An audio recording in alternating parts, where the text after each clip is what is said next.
Hey, this is a video for 4.2a, soil formation and erosion characteristics. So go ahead and check out the overview and set up your guided notes. So there are four major functions of soil. For one, soil is a substrate for plants. Soil helps anchor the roots of the plants, and the plants also help keep the soil in place.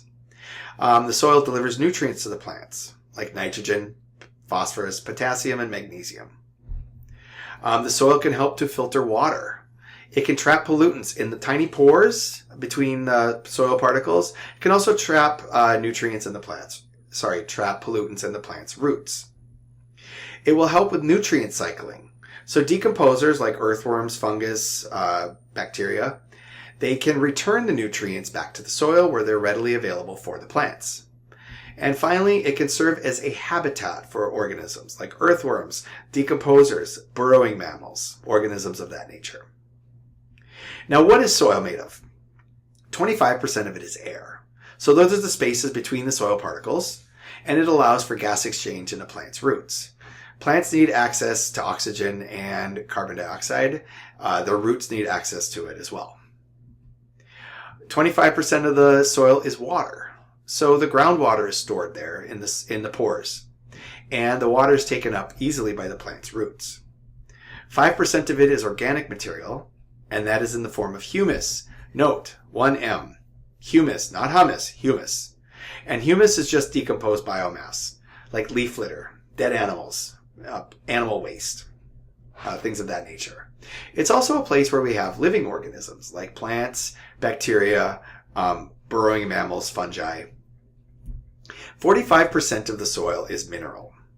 Now, what that means is you're going to have soil particles that are consisting of sand, silt, or clay. We'll talk about that in the future. We also have nutrients like ammonium, that NH4, phosphate, PO4, nitrate, NO3.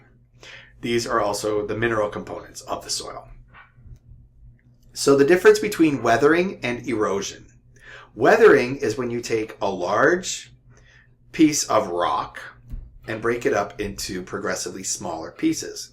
When you get them small enough, that's when and then you mix them in with the other components of the soil. This is when you're actually going to make the soil.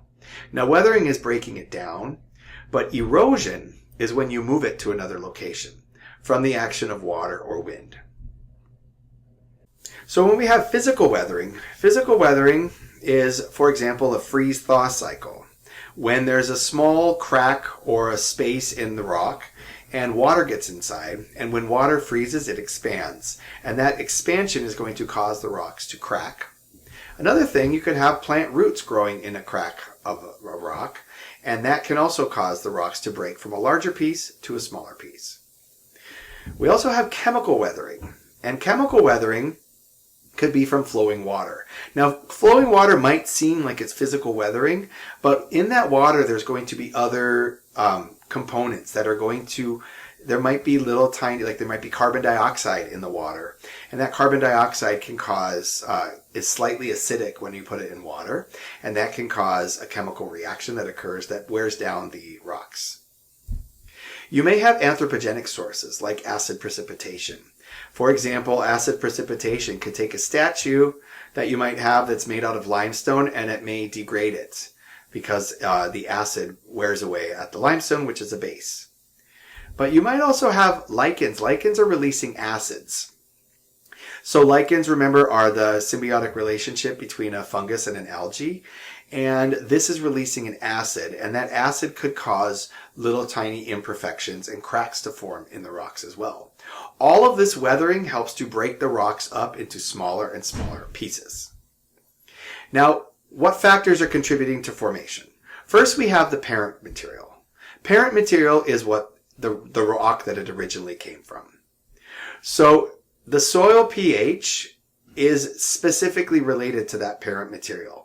If it came from limestone, it's going to be more basic, and it will be better equipped for agricultural purposes. The topography. Topography means the slope of an area. If you have a steeper slope, you're going to contribute to more erosion and more deposition of materials, or depositing these particles somewhere else. You will have climate.